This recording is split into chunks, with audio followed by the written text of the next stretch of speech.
ದಸರಾ ಮಹೋತ್ಸವದ ಸಂಭ್ರಮದಲ್ಲಿ ಪ್ರತಿಯೊಂದು ಮನೆಯಲ್ಲೂ ಕೂಡ ಮೈಸೂರಿನಲ್ಲಿ ವಿಶೇಷವಾಗಿ ಗೊಂಬೆಗಳನ್ನ ಇಟ್ಟು ಸಿಂಗರಿಸಿ ಸಂಭ್ರಮಿಸ್ತಾರೆ.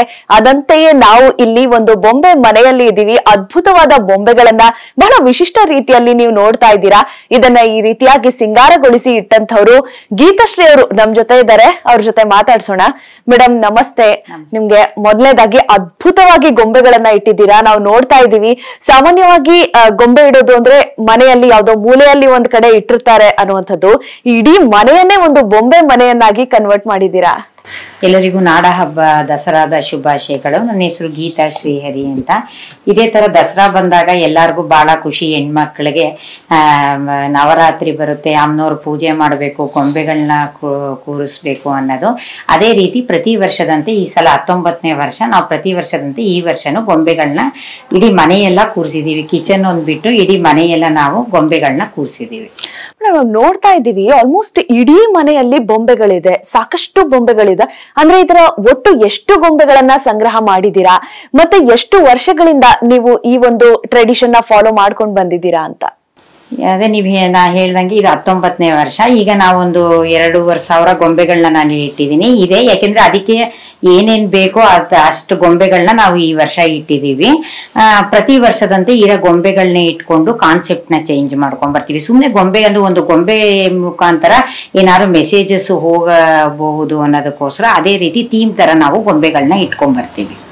ಎಸ್, ಗೊಂಬೆ ಮನೆಯಲ್ಲಿ ನೀವು ನೋಡ್ತಾ ಇದ್ದೀರಾ, ಎಂಟ್ರೆನ್ಸ್ ಅಲ್ಲಿ ವಿಷ್ಣು ಪುರಾಣದ ಸನ್ನಿವೇಶಗಳನ್ನ ಹೇಳುವಂತಹ ಗೊಂಬೆಗಳಿಟ್ರೆ ಇದು ಮೇನ್ ಆಗಿ ಹಾಲ್ ಏರಿಯಾ. ಇಲ್ಲಿ ದೇವರ ಮನೆಯ ಮುಂಭಾಗದಲ್ಲಿ ಸಾಕಷ್ಟು ಬೊಂಬೆಗಳನ್ನ ಇಟ್ಟಿರುವಂತದ್ದು. ಇಲ್ಲಿ ಹಿಮಾಲಯ ಪರ್ವತದಲ್ಲಿ ಶಿವಪುರಾಣವನ್ನ ಹೇಳುವಂತ ಸನ್ನಿವೇಶದೊಂದಿಗೆ ದೊಡ್ಡ ದೊಡ್ಡ ಗೊಂಬೆಗಳೇನಿದೆ ಅದನ್ನೆಲ್ಲ ಮುಂಭಾಗದಲ್ಲಿ ಇಟ್ಟಿರುವಂತದ್ದು. ಶಿವ ಪಾರ್ವತಿಯರು ಹಿಮಾಲಯ ಪರ್ವತಗಳಲ್ಲಿ ತಪಸ್ಸು ಮಾಡ್ತಾ ಕೂತಿರುವಂತದ್ದು. ಅದರ ಜೊತೆಗೆ ಗಣೇಶ ಕಾರ್ತಿಕೇಯರ ವಿಗ್ರಹ ಆಗಿರಬಹುದು, ಕಾರ್ತಿಕೇಯ ನವಿಲಿನ ಮೇಲೆ ಸಂಚಾರ ಮಾಡ್ತಾ ಇರುವಂತದ್ದು, ಆ ಸನ್ನಿವೇಶಗಳು. ಇನ್ನು ಹಿಮಾಲಯದ ತಪ್ಪಲಿನಲ್ಲಿ ಸಾಕಷ್ಟು ಶಿವ ಪಾರ್ವತಿಯರ ವಿಗ್ರಹಗಳೊಂದಿಗೆ ಶಿವಗಣಗಳು ಯಾವ ರೀತಿಯಾಗಿ ನಿತ್ಯ ಪ್ರಾರ್ಥನೆಗಳಾಗುತ್ತೆ ಅದರ ಸನ್ನಿವೇಶವನ್ನ ಗುರುತಿಸುವಂತಹ ವಿಗ್ರಹಗಳನ್ನ ಇಟ್ಟಿರುವಂತದ್ದು. ಇನ್ನು ಪಡಸಾಲೆಯ ಮಧ್ಯಭಾಗದಲ್ಲಿ ನಮ್ಮ ಮೈಸೂರು ಪರಂಪರೆಯನ್ನ, ರಾಜ ಪರಂಪರೆಯ ಗತವೈಭವವನ್ನ ಹೇಳುವಂತಹ ವಿಗ್ರಹಗಳನ್ನ ಇಟ್ಟಿರುವಂತದ್ದು. ಬಹಳ ವಿಶಿಷ್ಟವಾದಂತಹ ಬೊಂಬೆ ಇಲ್ಲಿ ನೀವು ನೋಡ್ತಾ ಇರಬಹುದು. ಅಂಬಾರಿಯನ್ನ ಹೊತ್ತಂತಹ ಆನೆ, ಅಭಿಮನ್ಯು ಜಂಬೂ ಸವಾರಿ ಅಂತ ಬರೆಯಲಾಗಿದೆ. ಕಳೆದ 6 ವರ್ಷಗಳಿಂದ ಅಭಿಮನ್ಯು ಅಂಬಾರಿಯನ್ನ ಹೊತ್ತು ಸಾಕ್ತಾ ಇದ್ದಾನೆ. ಇದು ನಮ್ಮ ಮೈಸೂರಿನ ರಾಜ ಪರಂಪರೆಯನ್ನ ಹೇಳುತ್ತೆ. ಇನ್ನು ಹಳೆ ಕಾಲದಿಂದಲೂ ವರ್ಷಾನುವರ್ಷಗಳಿಂದ ಈ ಜಂಬೂ ಸವಾರಿ ನಡೀತಾ ಇರುವಂತದ್ದು. ಯಾವ ರೀತಿಯಾಗಿ ಇನ್ನು ಹಳೆ ಕಾಲದಲ್ಲಿ ರಾಜ ಮಹಾರಾಜರೇ ಒಂದು ಜಂಬೂ ಸವಾರಿಯಲ್ಲಿ ಭಾಗಿಯಾಗ್ತಾ ಇದ್ರು. ಅಂಬಾರಿಯ ಜೊತೆಗೆ ರಾಜರ ಒಂದು ಸವಾರಿ ನಡೀತಾ ಇತ್ತು. ಈಗಿನ ದಿನಗಳಲ್ಲಿ ತಾಯಿ ಚಾಮುಂಡೇಶ್ವರಿ ವಿಗ್ರಹವನ್ನ ಇಟ್ಟು ಜಂಬೂ ಸವಾರಿ ಕೈಗೊಳ್ಳಲಾಗುತ್ತೆ. ಸಾಕಷ್ಟು ಗಜಪಡೆ ಆಗಿರ್ಬೋದು, ಅಶ್ವದಳವಾಗಿರಬಹುದು, ಅದರ ಜೊತೆಗೆ ನಮ್ಮ ಸೇನೆ ಒಂದು ಪರೇಡ್ ಏನು ಸಾಗುತ್ತೆ ಅದರ ಸನ್ನಿವೇಶಗಳು, ರಥಗಳು, ಸಾಕಷ್ಟು ಅಂದರೆ ಸೈನ್ಯದಲ್ಲಿ ಭಾಗಿಯಾದಂತಹ ಏನು ಇರ್ತಾರೆ ಸೈನಿಕರು, ಅವರನ್ನೆಲ್ಲ ಸೇರ್ಕೊಂಡು ಹಿಂದಿನ ಕಾಲದಲ್ಲಿ ಪರೇಡ್ ಆಗ್ತಾ ಇತ್ತು. ಇನ್ನು ಈ ಕಡೆ ನೀವು ನೋಡ್ತಾ ಇದ್ದೀರಾ ಮಹಾದುರ್ಗೆಯ ಮತ್ತೆ ಮಹಾದುರ್ಗೆ, ಸರಸ್ವತಿ ಮತ್ತು ಲಕ್ಷ್ಮಿ, ಆ ದೇವರ 3 ಅವತಾರಗಳು. ಆ ದೇವತೆ ಜಗನ್ಮಾತೆ ಅಂತ ನಾವು ಏನ್ ಹೇಳ್ತೀವಿ, ತಾಯಿಯ ದೊಡ್ಡ ವಿಗ್ರಹಗಳೊಂದಿಗೆ ಇಲ್ಲಿ ಪಡಸಾಲೆಯ ಮುಂಭಾಗದಲ್ಲಿ ಸಿಂಗಾರ ಮಾಡಲಾಗಿದೆ.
ಈಗ ನಾವು ಮನೆ ಮನೆಗೆ ಗೊಂಬೆ ಸ್ಪರ್ಧೆ ಅಂತ ಮಾಡ್ತಾಯಿದ್ದೀವಿ.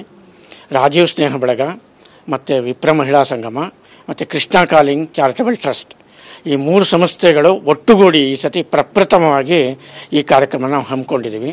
ಸುಮಾರು 151 ಅಪ್ಲಿಕೇಶನ್ಸ್ ಬಂದಿತ್ತು ನಮಗೆ.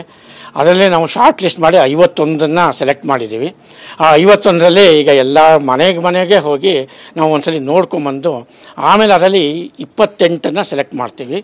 ಅದರಲ್ಲಿ ಫಸ್ಟ್ ಪ್ರೈಸು ನಾವು 25,000 ರೂಪಾಯಿ ಇಟ್ಟಿದ್ದೀವಿ, ಸೆಕೆಂಡ್ ಪ್ರೈಸ್ 15,000, ಥರ್ಡ್ ಪ್ರೈಸು 10,000 ಇಟ್ಟಿದ್ದೀವಿ.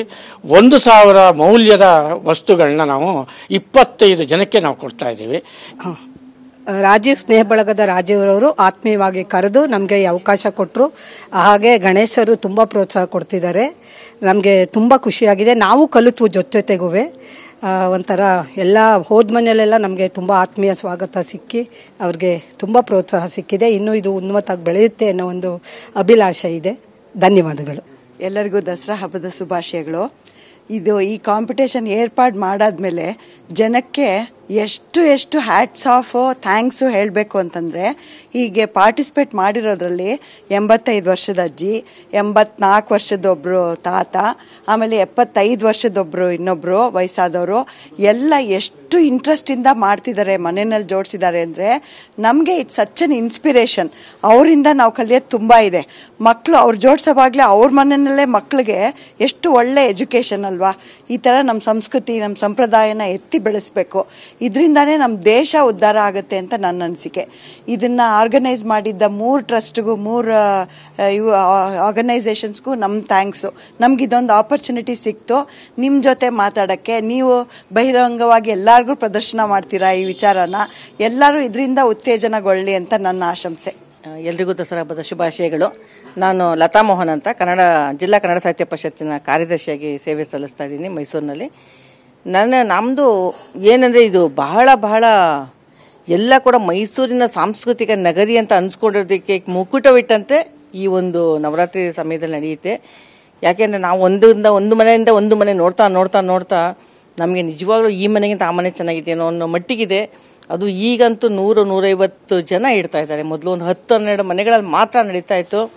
ನಮಗೀಗ 100-150 ಮನೆ ಇದೆ. ಒಂದು ಮನೆಯಿಂದ ಒಂದು ಮನೆ ನೋಡ್ತಾ ಈಗ ಬಹಳಷ್ಟು ಜನ ಬಹಳಷ್ಟು ರೀತಿಯಾದಂಥ ಗೊಂಬೆಗಳನ್ನು ಇಡ್ತಾ ಇದ್ದಾರೆ. ಅದು ಗೊಂಬೆಗಳಷ್ಟೇ ಅಲ್ಲ, ಅದು ಕಥೆಯನ್ನು ಹೇಳುತ್ತೆ, ಪುರಾಣವನ್ನು ಹೇಳುತ್ತೆ, ರಾಮಾಯಣ ಮಹಾಭಾರತ ಎಲ್ಲವನ್ನು ಕೂಡ ಮಕ್ಕಳಿಗೆ ಕಲಿಸಿ ನಮ್ಮ ಮುಂದಿನ ಪೀಳಿಗೆಗೆ ಸಂಸ್ಕೃತಿಯನ್ನು ಕೊಂಡೊಯ್ಯುವಂಥ ನಿಟ್ಟಿನಲ್ಲಿ ಬಹಳಷ್ಟು ಇದು ಪ್ರಯೋಜನಕಾರಿಯಾಗಿದೆ ಅಂತಲೇ ಹೇಳ್ಬೋದು.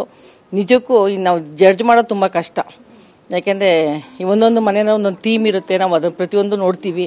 ಅದು ಕಲಶ ಇಟ್ಟಿದ್ದಾರಾ ಇಲ್ವಾ, ಒಂದು ತೋರಣ ಹಾಕಿದಾರಾ ಇಲ್ವಾ, ಮತ್ತು ಹೇಗೆ ಅದನ್ನು ಜೋಡಿಸಿದ್ದಾರೆ, ಎಷ್ಟು ಗೊಂಬೆಗಳನ್ನು ಜೋಡಿಸಿದ್ದಾರೆ, ಅದು ಯಾವ ರೀತಿ ವೈವಿಧ್ಯಮಯವಾಗಿದೆ, ಒಂದು ಮನೆಗಿಂತ ಒಂದು ಮನೆ ಹೇಗೆ ಇದೆ ಅನ್ನೋದನ್ನು ಪ್ರತಿಯೊಂದು ನೋಡಬೇಕದನ್ನ ನಾವು. ಅದರಿಂದ ಜಡ್ಜ್ ಮಾಡುವಾಗ ಪ್ರತಿಯೊಂದನ್ನು ನೋಡಿ ನಮ್ಮದೇ ಆದ ರೀತಿಯಲ್ಲಿ ಅದನ್ನು ನೋಡಿ ಅದನ್ನು ತೀರ್ಪು ಕೊಡುವಂಥ ನಿಟ್ಟಿನಲ್ಲಿ ನಾವೀಗಾಗಲೇ ಮುನ್ನಡೆ ಇಟ್ಟಿದ್ದೀವಿ. ಇದು ಬಹಳ ಸಂತೋಷ ಕೊಡುವಂಥ ವಿಚಾರ. ನಮ್ಮ ಟಿವಿ ನೈನ್ಗೆ ಕೂಡ ನಾನು ಧನ್ಯವಾದಗಳನ್ನು ಅರ್ಪಿಸ್ತೇನೆ. ನೋಡಿದ್ರಲ್ಲ, ಬೊಂಬೆ ಮನೆ ಅಂತ ಹೇಳಿದ್ರೆ ನಾಡ ಹಬ್ಬ ದಸರಾದಲ್ಲಿ ಬೊಂಬೆಗಳನ್ನ ಕೂಡ ಆಚರಣೆ ಮಾಡುವಂತಹ ಒಂದು ಪದ್ಧತಿ ನಮ್ಮ ಸಂಸ್ಕೃತಿ ಸಂಸ್ಕಾರ, ನಮ್ಮ ಗತಕಾಲದ ವೈಭವಗಳು, ಮತ್ತೆ ಒಳ್ಳೊಳ್ಳೆ ಆಚರಣೆಗಳು, ಮತ್ತೆ ಈಗಿನ ಸಂಸ್ಕಾರ ಅಂದ್ರೆ ಯುದ್ಧದಲ್ಲಿ ಅವರನ್ನ ಸ್ಮರಿಸುವಂತಹ ಒಳ್ಳೆ ಆಚಾರ ವಿಚಾರ, ನಮ್ಮ ಭಾರತದ ಸಂಸ್ಕೃತಿ ಏನ್ ಹೇಳ್ಕೊಡುತ್ತೆ ಅದನ್ನ ಎತ್ತಿ ಸಾರುವಂತಹ ಒಂದು ನಾಡ ಹಬ್ಬ ದಸರಾದಲ್ಲಿ ಬೊಂಬೆಗಳ ಮೂಲಕ ಅದನ್ನ ಪ್ರದರ್ಶನ ಮಾಡಲಾಗ್ತಾ ಇದೆ. ಕೇವಲ ಇದೊಂದು ಮನೆಯಲ್ಲ, ಮೈಸೂರಿನ ಪ್ರತಿಯೊಂದು ಮನೆಯಲ್ಲೂ ಕೂಡ ಬೊಂಬೆಗಳು ದಸರಾ ಮಹೋತ್ಸವದಲ್ಲಿ ರಾರಾಜಿಸುತ್ತಿರುವಂತದ್ದು.